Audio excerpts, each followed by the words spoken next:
When you think about your decision to come to Arizona, what were some of the factors that you weighed? I think the most attracting factor was the familiar front. Coach Huntley, Coach Nansen, Coach Gafusi, they run a very similar defensive front that I ran at Georgia. So there was little to no learning curve besides just new plays. All the techniques, the same things, same drills. So it felt just like a second home already.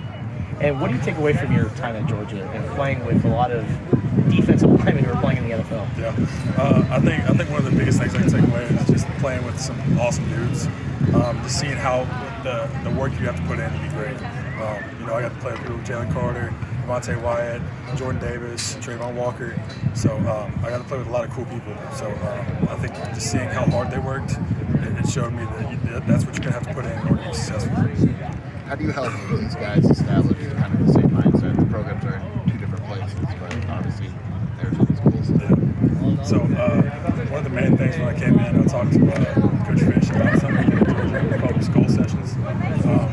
Here we call them mind time, and I think the root to every great team is connection. So being connected to the team, knowing someone not just in the facility or in the locker room or something like that, but off the field also. So with these little mind time sessions, we get to find out more about each other's lives, why they're playing football, who they're playing for, just stuff about their background and stuff like that that we wouldn't know just by seeing them on the field. And I think that's going to help us. We'll do that once a week. So we'll do random groups, and we'll be in different rooms. So who have you been matched up with?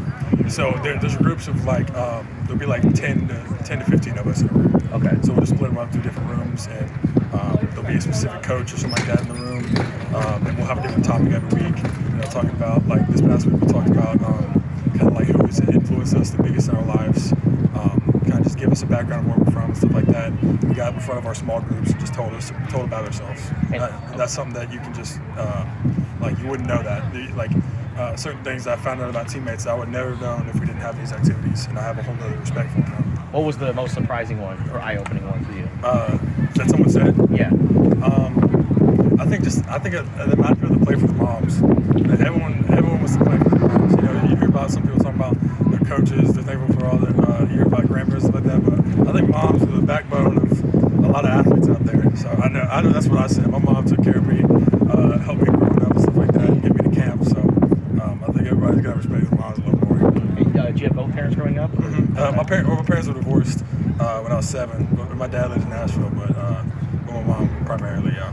I was going to ask you who the inspirational figures in the mind time. I put my mom. I just put my mom just because she raised me and my sister by herself, and she's just the strongest woman I know. So that's why I talked about mine. The tragedy that you went through at Georgia, what was that experience like? It was rough. It was rough being away from it. I think that was the most difficult part, that I couldn't be there with my old teammates during that time.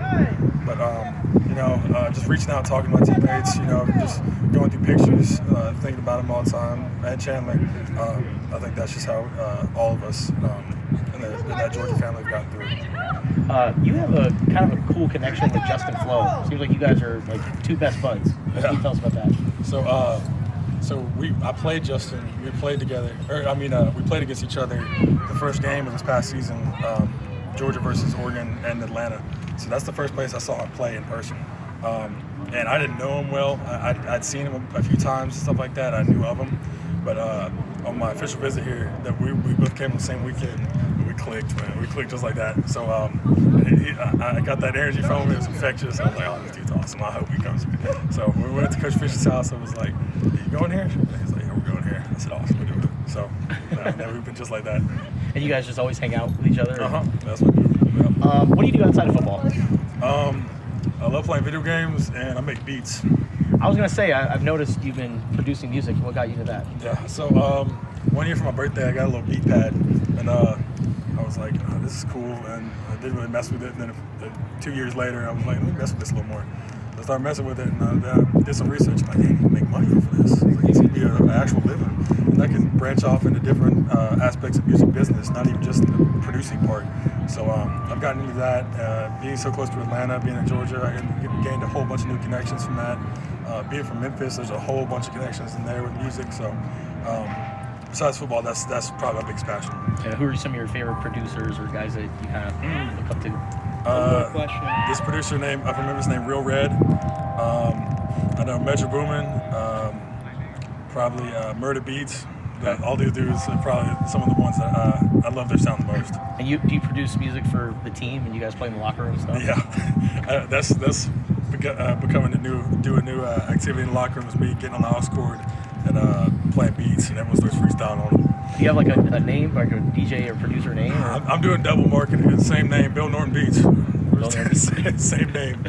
Yeah. How do you and Tyler Manoa complement each other on the line? I think me and Tyler both play with a very physical style of interior defensive line play. When I found out Tyler was coming, I was ecstatic, because you can't just have one big dude in the middle. You need two dudes. You need a good rotation and someone that you can rely on and be like, oh, I just did 8 plays on this drive. I need someone else to come in. He's going to turn around and do 8 plays with the same intensity, same physicality. So me and Tyler obviously have just met each other in January and stuff like that, but I already feel very close with him. And the physicality he plays with, coming from UCLA, as well as some of the other transfer dudes coming from UCLA.